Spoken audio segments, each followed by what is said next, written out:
Let's take a look at another problem, a bit harder. We can't do that little nifty trick because we got sum of squares and both of them imaginary roots. We could, of course, do the way where we match up all the coefficients, and this one's not that hard. So at first, remember, you're going to multiply both sides of this equation. Oh, you need to factor it first. So watch out for this little thing. This is very factorable. When that power times 2 gives you that power, gives you that exponent, I mean, you know you can factor like a regular, what two numbers multiply to give you 4 and add to give you 5 thing. Watch out for that. But we're going to multiply this one and the red one here by the denominator, and the denominator will go bye-bye, and all we're left with is the numerator up here, and this over here, you can see this will cancel out, we have x plus 4. But it's pretty easy to set up your 4 equations, 4 unknowns, easy, like easy 4 equations, right? Because if I look at my x cubed, there's only a 2. My x cubed will be only from this guy, that's my a, and from this guy, my c. So a plus c equals 2.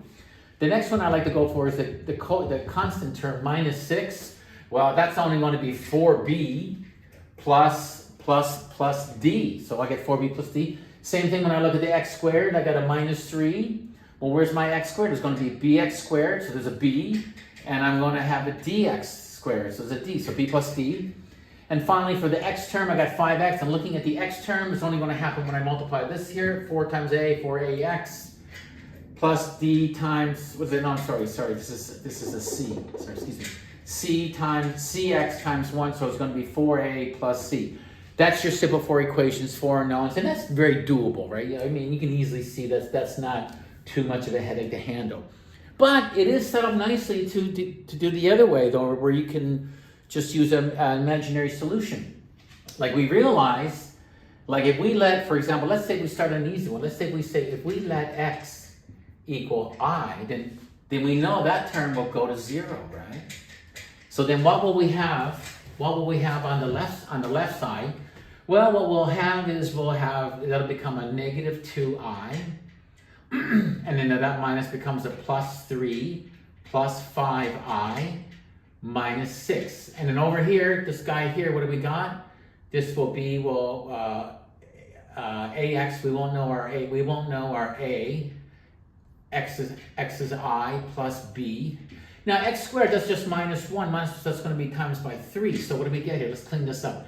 5i minus 2i, that's 3i. 3 minus 6, that's going to be minus 3, equals 3ai plus 3b. Well, clearly, if that's 3i and that's 3ai, clearly a equals 1, right? Because 3i, we need this equation to balance, so a equals 1. And b, well, looks like we got a negative 3 here, we got 3b. Clearly, b equals negative 1, right? b equals negative 1, right? All right, so that gave us that one. Now we do the other one. Let x equal, say, 2i. It's going to be a little bit tricky because we're dealing with 2 now, so not too much more arithmetic. So now this guy goes to 0, and this guy, no, he's not 0 anymore. So let's start over here. We're putting in 2i cubed. That would be 8. 8 times 2 is 16. There's going to be a negative that's going to come out, so it's negative 16 is going to leave 1i. That's going to be 3 times 4 is 12, but it's going to be a plus 12 because the I squared gives us a negative 12, right? Plus 12, 4, right? 12. And then we're going to have plus 10i minus 6. And over here now, we don't know what this will equal, because that's different sides of the equation, right? Now this will equal cx. Well, cx is just 2i, right? Plus d, we don't know the d, right? I better put big square brackets around that. Now x squared, now 2i squared is just 4i squared, which is just minus 4. Minus 4 plus 1 is just going to be minus 3. So let's simplify. Let's simplify this over here. What do we got here? We got minus 6i, right? And then we got minus 6, right? Minus 6i, 12 minus 6 is 6. And what do we got here? We got, let's see, minus 3 times 2 is minus 6ci, right? Minus 3 times 2 is minus 6, right? So minus 6ic minus 3d. Well, let's match these up now. If this is 6i minus 6i, and that's our only I, So clearly C has got to be 1. C has got to be 1. And now that's a minus 3D, so it looks like D equals minus 2. Minus 16, 12. Oh, I made a boo-boo. That's 12 minus 6. This should be plus 6. Excuse me.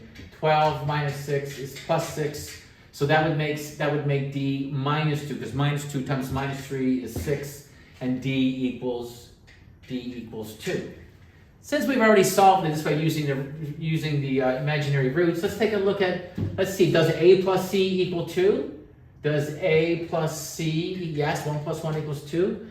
4B plus D, what's 4B? 4B minus 4 plus D.